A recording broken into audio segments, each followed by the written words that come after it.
Dr. Stedman, I see you with us. Oh, I'm here. What's left of me? I'm here, Dr. Lamb. All righty. Oh man, it has been a time in the land here. I'll bet. Yeah, we still are waiting the Lumber River, the Cape Fear River, the news. All of those are the next few hours still are very critical. A lot of my pastor lost most of his home. Several people that live in the Lumberton area, their homes are gone. St. Paul's, we didn't have any major losses, but we had a lot of, they said power would not be on in some places until next week sometime at this point. Oh. So there, I mean, that's what can't find, you cannot find groceries anywhere. You have to travel to get gas. Traveling down 301, you can't get on Interstate 95. The National Guard is patrolling who can get on 95 right now between here and going on up beyond Fayetteville. And 301, which goes from St. Paul's to Lumberton, I went this morning and was stopped in a long traffic. They want to know why you're going to Lumberton. You have to justify even why you're going into Lumberton. It's pretty bad here. Prayers for everybody. Worse than Matthew.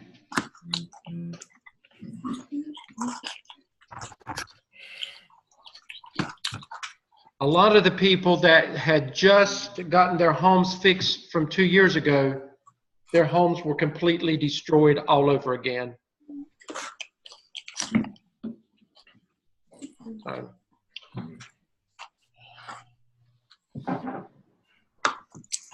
Okay. We've got 33 people counting us, Dr. Lamb. Well, it's time to start. Okay. Are you recording? I am recording. Okay. Well, those of you that have joined us, welcome to our Tuesday evening Zoom class. Maybe others will join in. I don't know where you are. I've heard from many of those that while I had internet, I don't have internet now. I had to travel to even have class tonight somewhere. I found the lady that cuts my little bit of hair let me use her place. So that's where I am. I'm in her shop actually. But people from all over the place have sent messages when I could get messages. Dr. Lamb, I'm sure you've gotten the same messages, and you know we just need to be much in prayer for your classmates, your cohort. Many of them have suffered major damages. Many of them are dislocated. Don't know when they'll be able to get back in their homes. Wow. Dr. Lamb, our school system is completely destroyed again. They have no idea when Robeson County Schools will even have school. The central office that they moved into two months ago, after it was destroyed 2 years ago, is completely destroyed again. So, you know, the school system here is, we don't even know where to begin. So with that in mind.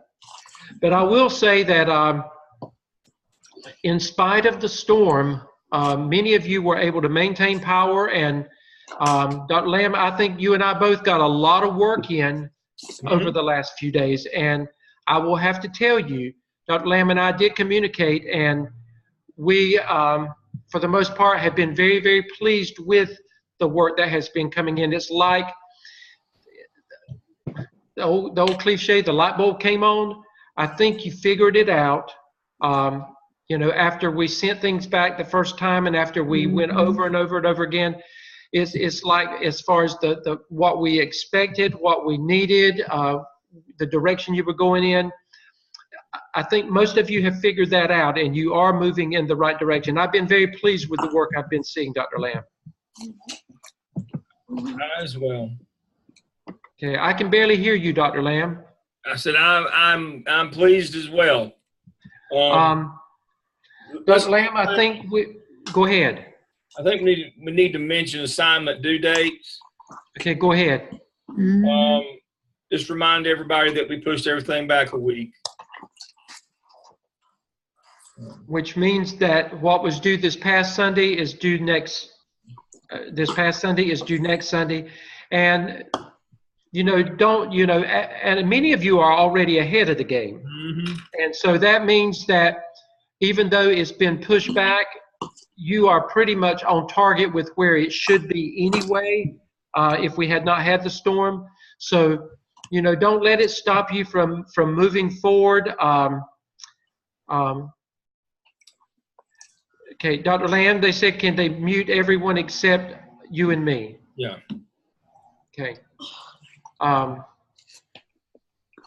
don't let it stop you. Just moving forward, you have to go through the process, but it doesn't stop Dr. Lamb and me from saying that it's okay to move on to the next task that you're ready. So it's okay to go ahead and send us things, and we can give you permission to move on, and you can still go through the process with your peers, with the work, whatever is due that current week. Dr. Lamb, I think we had said that we were basically going to just kind of see where they are right now. So task 3 isn't due till next Sunday. That is correct. Whatever was due this past Sunday will be due this coming Sunday. You just move everything up a Sunday. Is that correct, Dr. Lamb? Correct. So you just move everything up a week. However, if you're at a place to go ahead and send it, go ahead and send it to us. We'll read it and grade it and give you comments and put you in the right direction.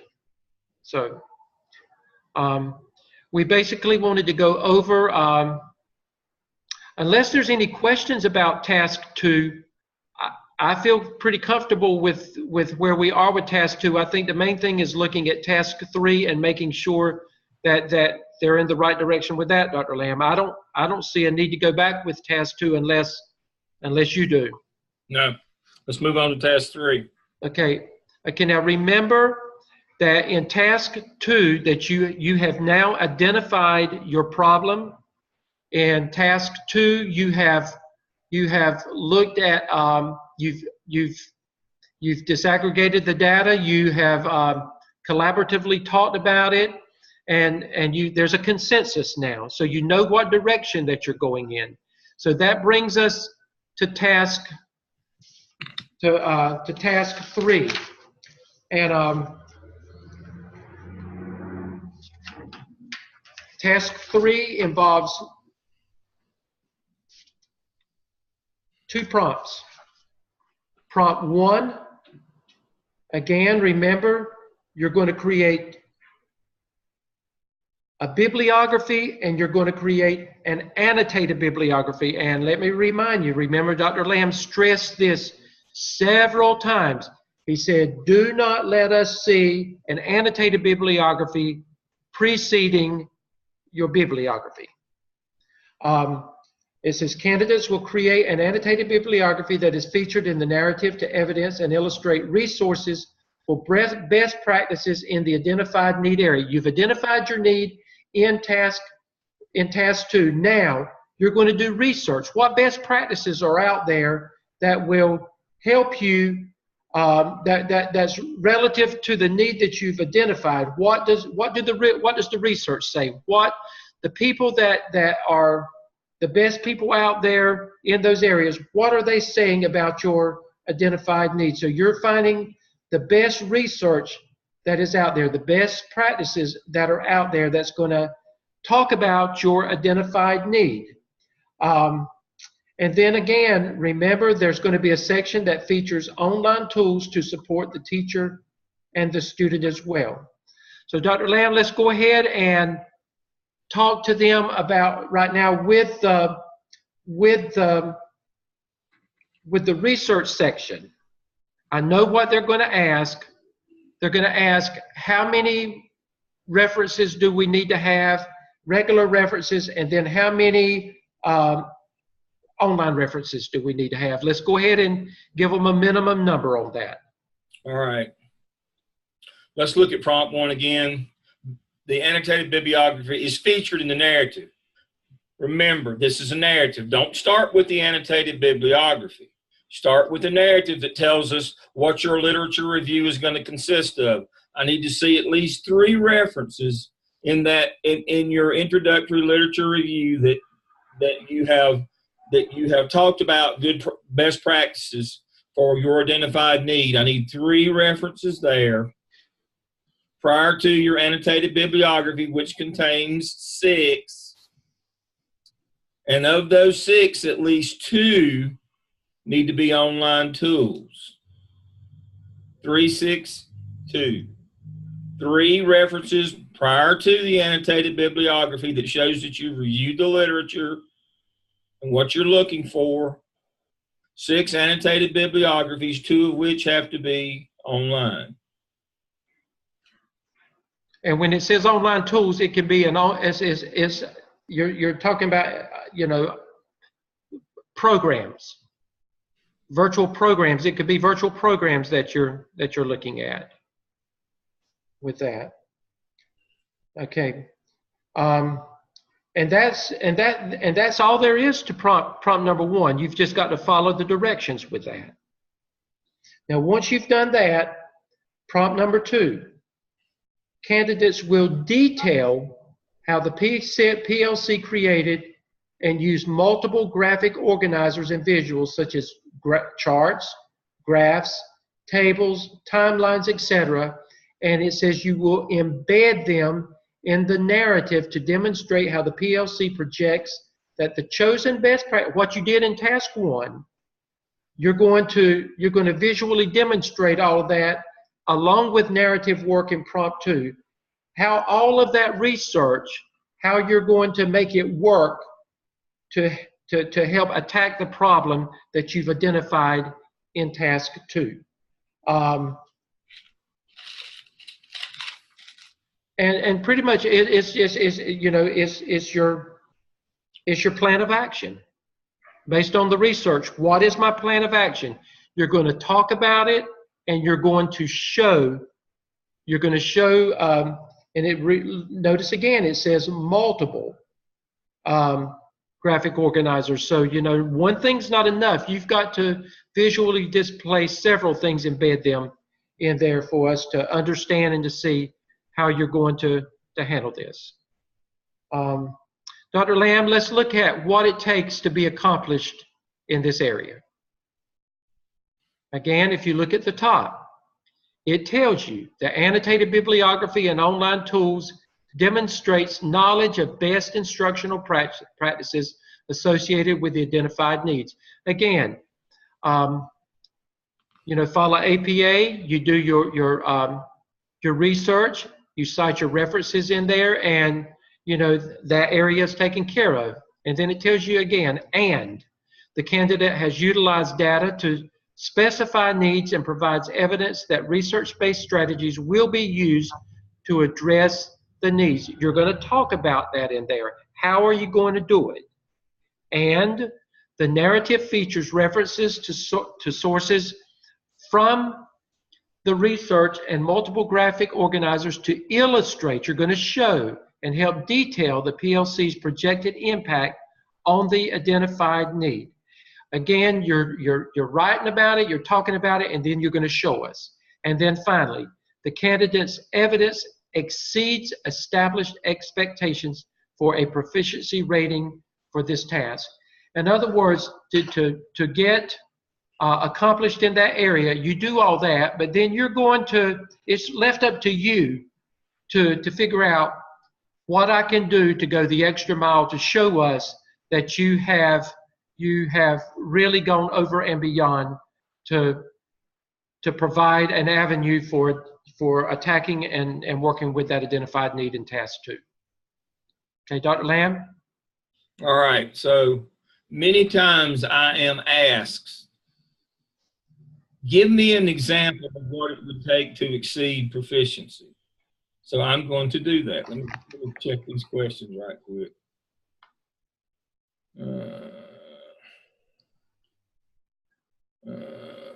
The answer to Jessica's question, is that required? Oh yeah, we have to have a video. You upload your video of not your meeting, but of your peer reviews. You don't have to upload the video of your meeting. No, that's not required. It's an artifact. Hang on to it. You're going to need it later for your competency folio and task stream, but it's not required in your paper. Let me say that again. There's a place in Blackboard Shell to upload the link to your peer review of tasks 1 and 2. That goes in Blackboard. There is not a place in Blackboard to upload the artifact that you create, which is the video of your first Zoom group meeting. That doesn't go in Blackboard. That's an artifact. We don't put artifacts in Blackboard. That goes in task stream. We got a place for that in task stream. So hang on to it. The artifact is the video of data analysis. Yeah, that would be an artifact. That certainly would be an artifact. If you videoed your PLC doing data analysis, that's an artifact. That goes in your competency folio later on. Dr. Lamb, many of them, or not many of them, all of them, they have submitted their videos, but they've done it for task 1 only. So when they do task 2, since they didn't combine the 2, they go back to the same place and submit the same place you submit the video for task 2. That is correct. All right. Now, one more question before I go into my explanation here. Yes, you all submit the video to get your grades. You have to submit the same link into Blackboard to get your grade. Now, I mean, this is not rocket science, folks. We don't want videos of anything except peer reviews in Blackboard. Videos of anything else are artifacts. They do not go in Blackboard. They go in a folder and task stream that we're going to use later. Just remember where they are. Can't be any clearer than that. If you don't see a Dropbox for it in Blackboard, it doesn't go there. We do not put artifacts in Blackboard. This is where we work on evidences. Artifacts go in a completely separate place. And we do that for a purpose. People confuse evidence and artifact. All right. Now, back to where we were. What is an example where the candidate's evidence exceeds established expectation for proficiency? All right, here we go.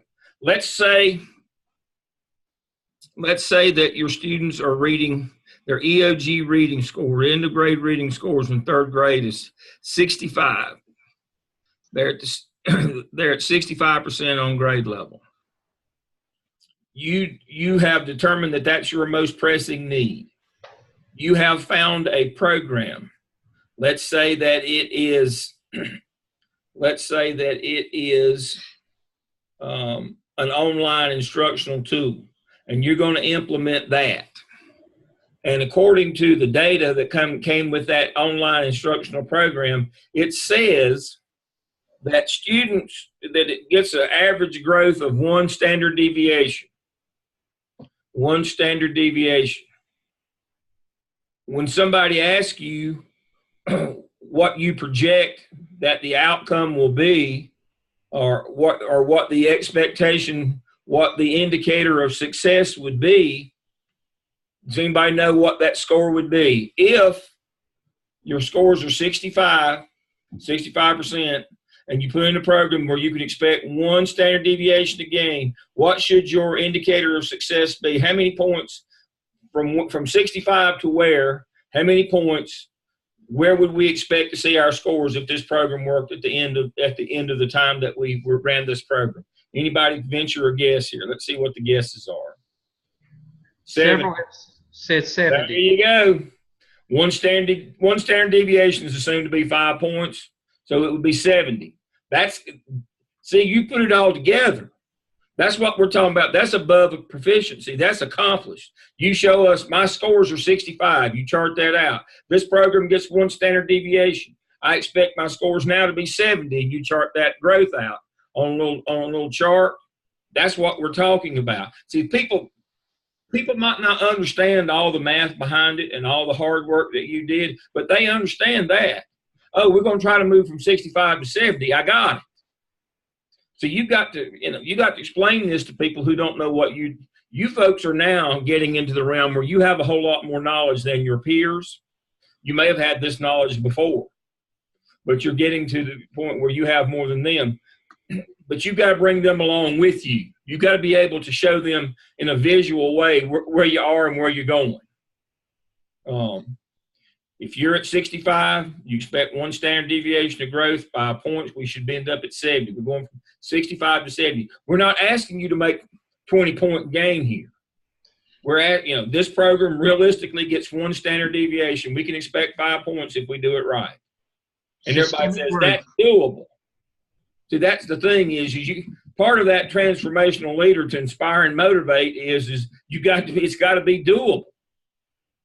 Again, I can get up on top of this building if I've got enough steps, but I doubt I can make it just get back, get the run and go and try to jump up on top. And that's what we're talking about here. You've got the people that you were leading have to believe in you that you're not going to set unrealistic expectations for them and set them up for failure. That's what we're talking about when your evidence exceeds established expectations, that you have put all this together, that you understand this is where I am. This is the program that I've chosen to do that. This program gets this much gain. This is what I can expect from schools who did similar programs. They got this much gain. This is how much we ought to get. And Dr. Lamb, they may have looked at their video already that Dr. Hamilton did, but that's what EVOS data does for you. That's what it does. There's a state website.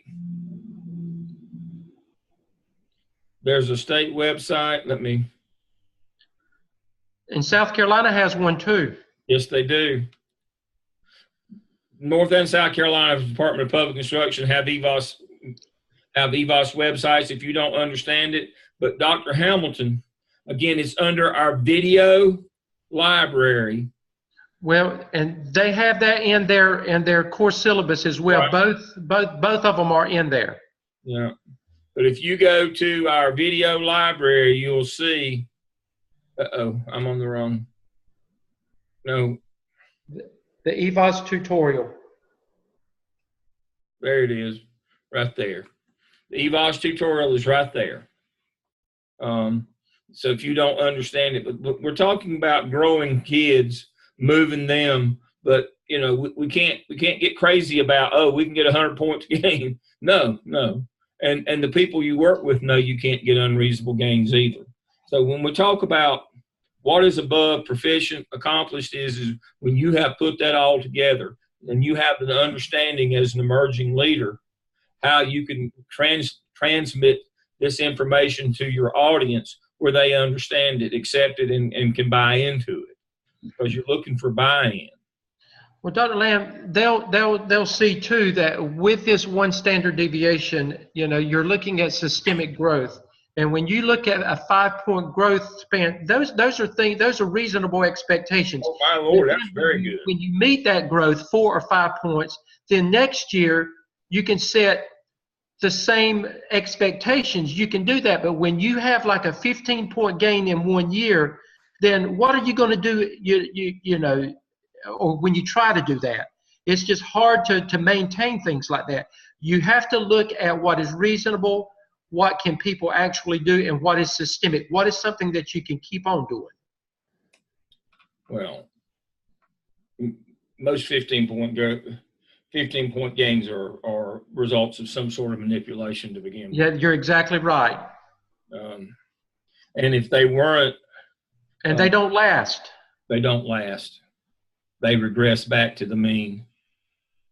They don't last. There's something extraordinary happened, and they'll fall right back off the next year. But you can sustain growth at 1 standard deviation. You can at 3. It's not possible mathematically to do that. And you burn your people out. Please remember, the first tenet of leadership is followership. You want people there shoulder to shoulder with you. And one of the reasons why you want people shoulder to shoulder with you is they can't be behind you, stabbing you in the back. I hate to be blunt, but when you set unrealistic expectations and go charging off into the buzzsaw, folks will let you do that on your own. You've got to be reasonable and realistic with them about their time and effort as well.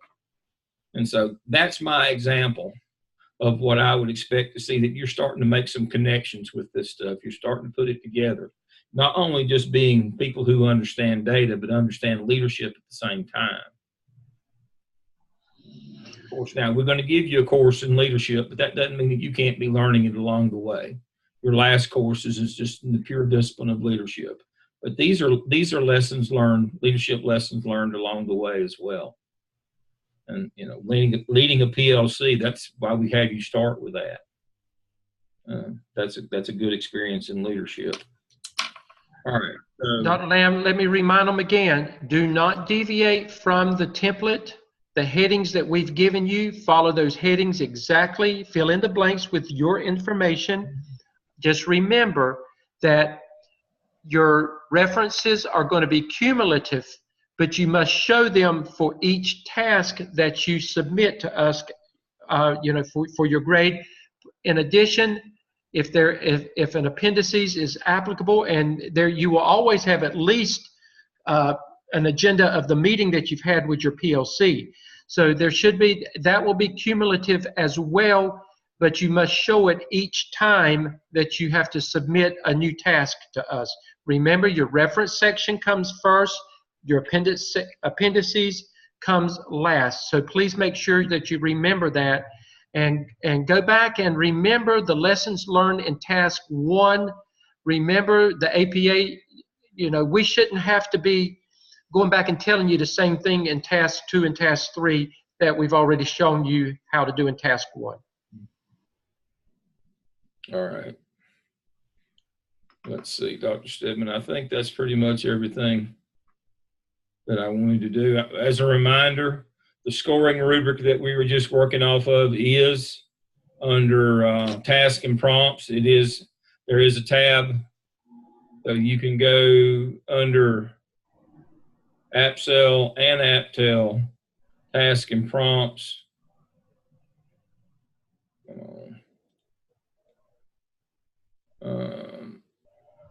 AppSell, task and prompts, and that's where you'll find the scoring rubric that I was just working off of. It is aligned with the scale handbook. It is aligned with the template. So make sure you do that. Now, the last thing, again, for me, please remember that week 4, everything's just pushed. It's just pushed back a week. So if it says the deadline is Sunday, the deadline's next Sunday from last Sunday. That should get everybody plenty of time. But I want to reiterate what Dr. Stedman said. Don't let us slow you down. If you're going, keep going. Do not slow down.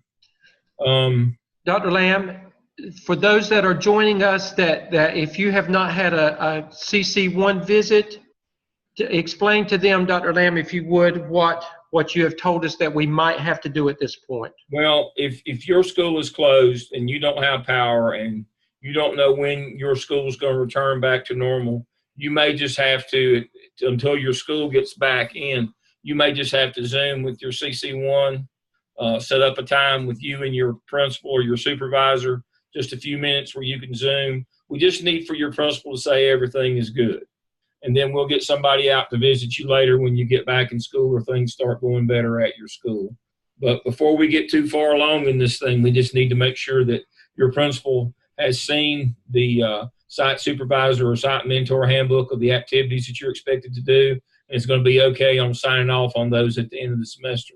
What we worry about, again, is that somebody didn't know what the expectation was. I got an email yesterday. Didn't know what the expectation was and what wasn't sure, and didn't know about the activities and didn't know about signing off on them and those things. So if you haven't had a visit from your CC1 and your school is closed, you might want to get in touch with them and see if you can arrange a video conference. Okay. Alina had a question, Doctor. Yeah, she's right. She's right. And Melissa, two different tech programs.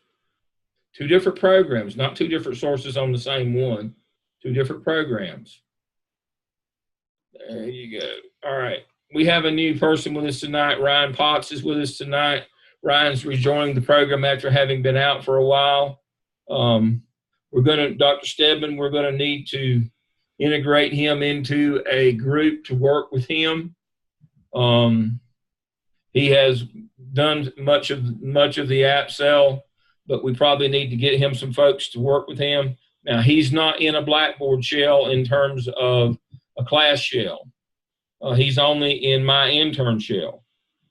So we probably need to pick some, and I did that specifically so you could pick some students in your classes that have access to my intern shell, and they can put work in there in our class shell as well as my intern shell, the same thing. So Ryan can see the work and he can put work in to get some review help from other students. He's going to be joining us on a regular basis, but he needs to be, you need to assign him some team members. I will. My shell.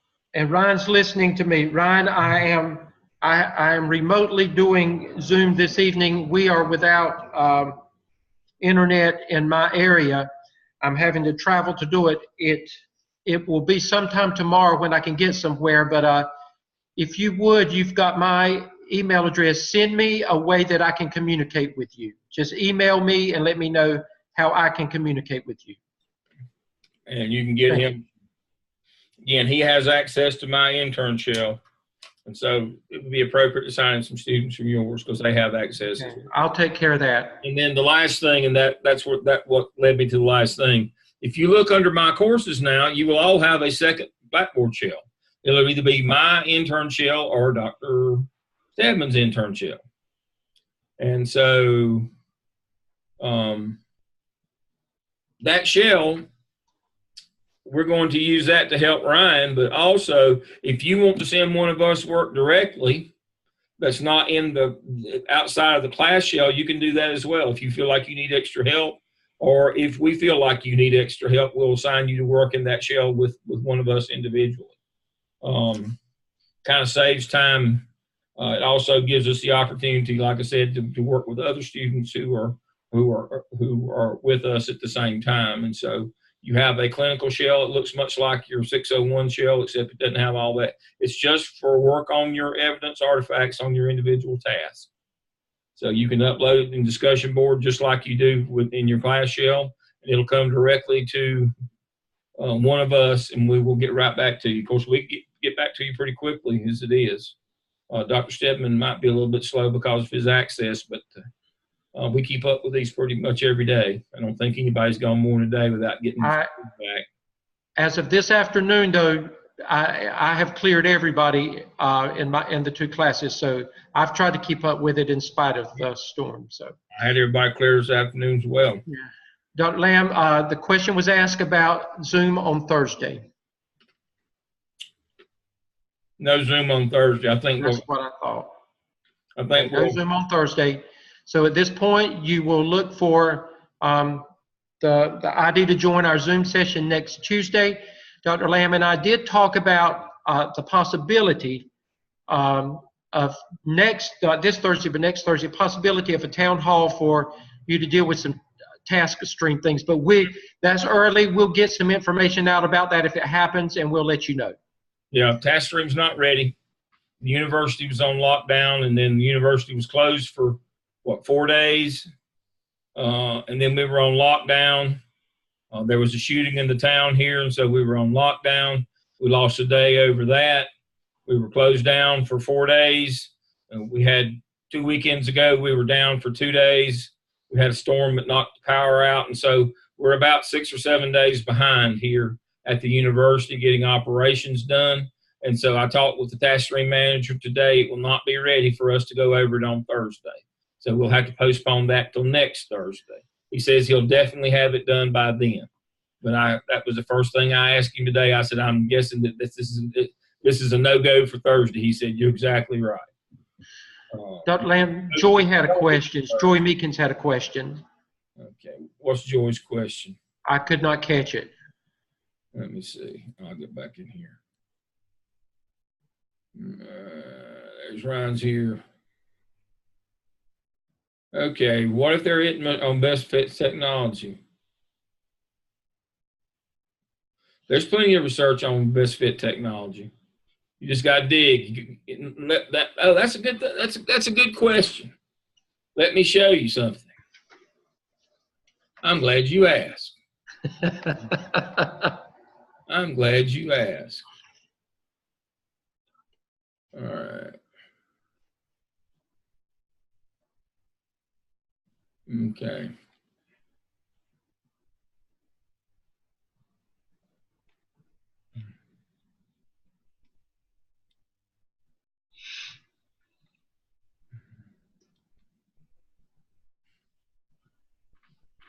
Okay. This is it right here. If you'll click on the library tab, this will do a professional database search, a lot better than Google, on referenced articles. And you only got to find one because it'll have a bibliography. It'll have references.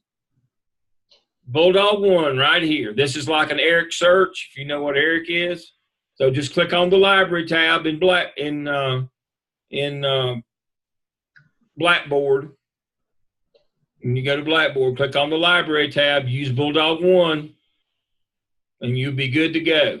You'll find whatever you need, I'm quite sure. Let's see.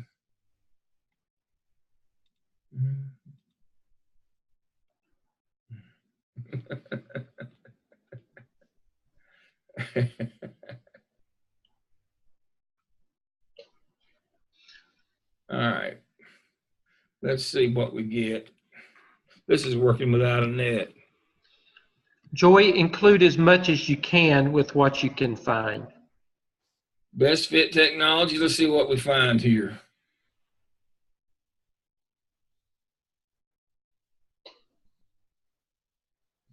All right. Look at that. Look at all those references from professional books and journals. Man. See, for your annotated bibliography, just put your key search term in Bulldog One, and it's right there for you. And it's all professional stuff. It's professional stuff. Professional articles, books, journal articles. It's all right there. It's not like Google. It's not whoever paid to go to the front. This is good stuff. Just type it into Bulldog One.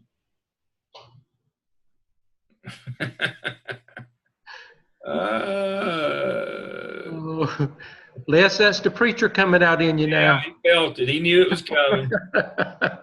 He knew it was coming. We've been holding this one in reserve. So there it is.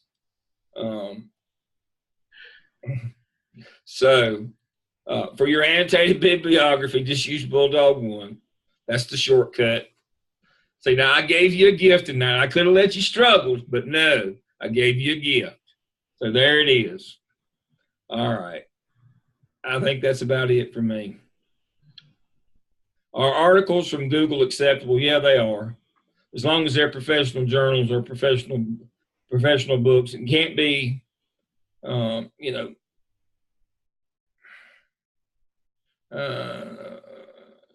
have some scheduling issues with my PLC. Can we do a Google Hangout and record it? Yes. Yes. That's one of the things that you're going to learn as you go is that in order to create the kind of schedules that you need to in the modern school, you're going to have to learn how to do virtual collaboration. That's one of the reasons why we teach you to do it here. We expect that you will use it there. You can use What Works Clearinghouse. Yeah, that one will do. But one of the reasons why we're working with you on virtual collaboration is that's how things are going to be done in the future. We're not going to be able to schedule planning periods for people to get everybody else in the same place at the same time. It's just not going to happen. Virtual may be the only way. It's exactly right. But it's a way. As we get into the intricacies of a mosaic schedule in 603, which is basically means school within a school, you're going to find out that you're going to have to find more and better creative ways to get people together other than physically. It's just going to be, it's hard. It's hard. And if the only way you ever can meet is physically, it's going to be hard to craft a schedule that works for the initiatives from your school improvement plan. And so the way you get around that is virtual collaboration. And so that's why we're starting you out with sharing your peer reviews, but that's why we're also having you do a couple case studies to learn how to collaborate effectively using technology. So we wanted your experience to be more than just reading your peer reviews, that the case studies would also give you a chance to collaborate. Should we be loading things in the clinical portion of Blackboard? So it's no. Don't put anything in the clinical shell unless we tell you to. For those of you who are going to be on Ryan's team, you will. And if we tell you your work needs to go to the shell in order to get some help, but no. The clinical shell is not there to duplicate work. It's only there for the specific purpose of coaching, helping, remediation, those kinds of things. It is not just another thing for you to have to do. So please understand what I'm telling you. That's not just another place to put stuff. If you do, Dr. Lamb and I are end up going to having to see the same thing twice, and we don't want to do that. There's a reason why we have the shell. That's for folks who need additional support. We have students who join us from time to time from different cohorts and classes, and that we work with them as well and let you work with them as well. So we have a vehicle to do that. But no, it's not just got to put it in two places just because we have access to one another's shells. We see it. If you put in one of our class shells, we see it, both of us.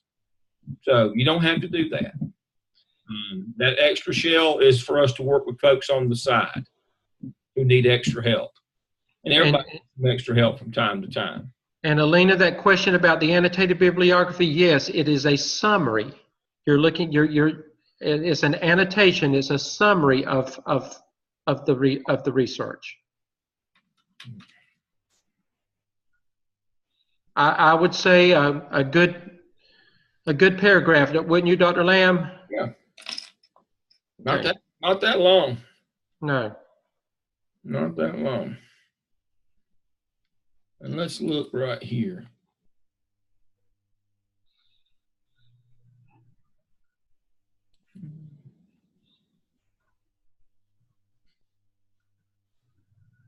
Let's click on one of these.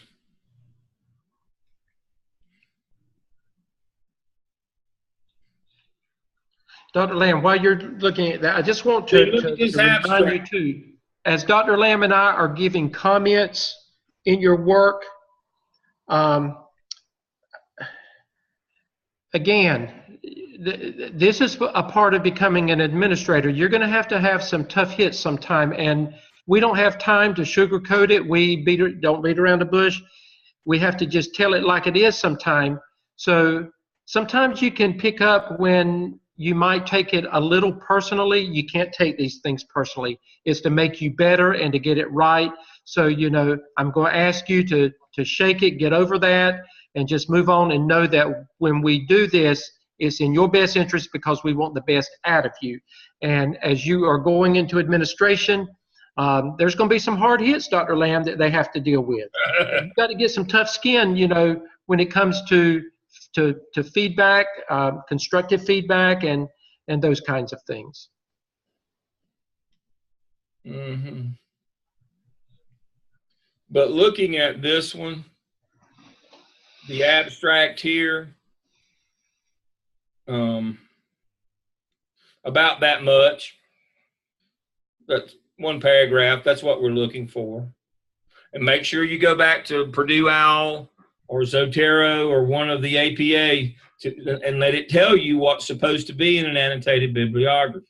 And remember, we gave you a perfect example of Purdue OWL. It's in your Blackboard, exactly what it should look like.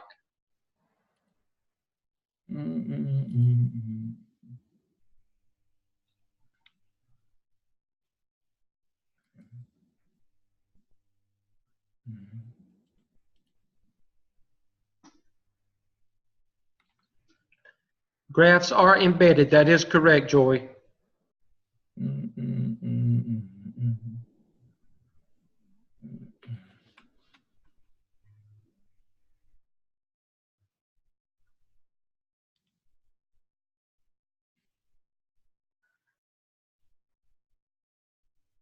Right there you go. For 2OWL, annotated bibliographies. Click on that link. It'll tell you what it's supposed to be in there. Let's see what it says.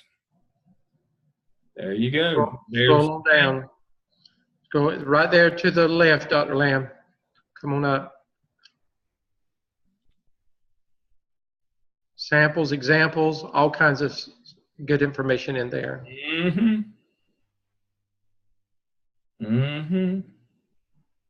And once you get there, it allows you to click on links to go to other places. Mm-hmm. And that one, that abstract that I just pulled up on that article, that would have been your annotation for that one. It was already written for you. Just as long as you cite where it came from, you're good.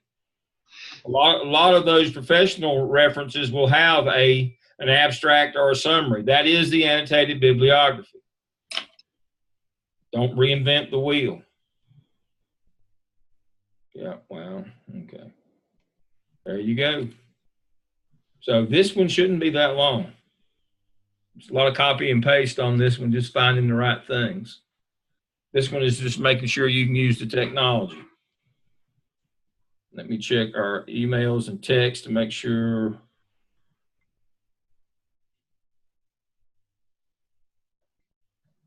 That is correct, Julie.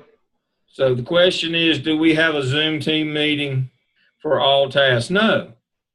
You do one meeting for task 1 and 2 of the app cell and one meeting for task 1 of the app tail, and that's it. You have 2 meetings total for Zoom peer reviews this semester. One for task 1 and 2 of the app cell, one for task 1 of the app tail. Then you're going to do 2 case studies, Zoom reviews. But some will have 2 because you have chosen to do task 1 separately from task 2. So that would be 3. Yeah. Yeah. So no, you have to peer review tasks 1 through 4 of the app cell and 1 through 3 of the app tail. You don't have to review task 5 of the app cell or task 4 of the app's tail because they are reflections. You do written reviews of the first 4 of the app cell and the first 3 of the app tail. So that's a total of 7 written reviews times 2. And then there's only 2 required Zoom video reviews this semester. Task 1 and task 2 app cell, task 1. Now, if you did task 1, it'll be 3 then. But then you'll do 2 case studies later on. So no, you do not have to do a Zoom review for every task.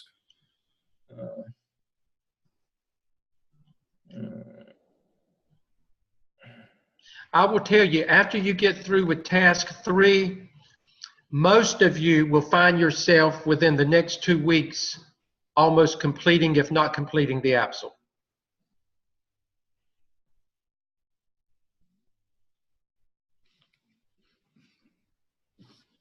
Okay. All right.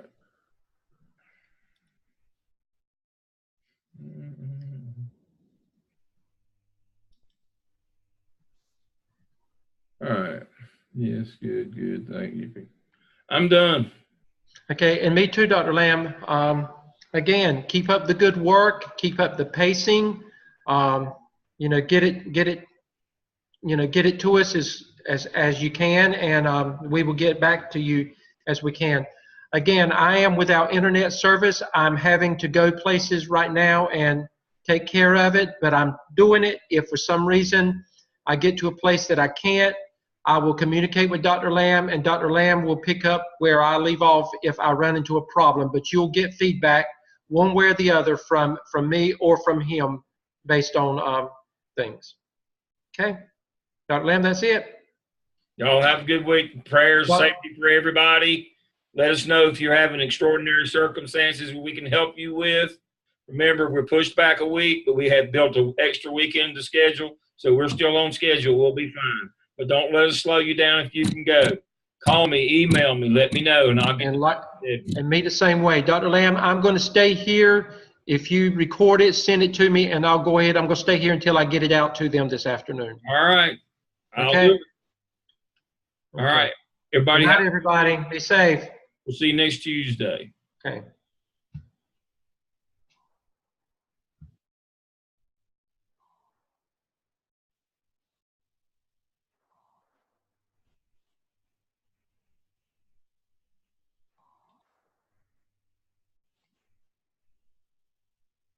Mm-hmm.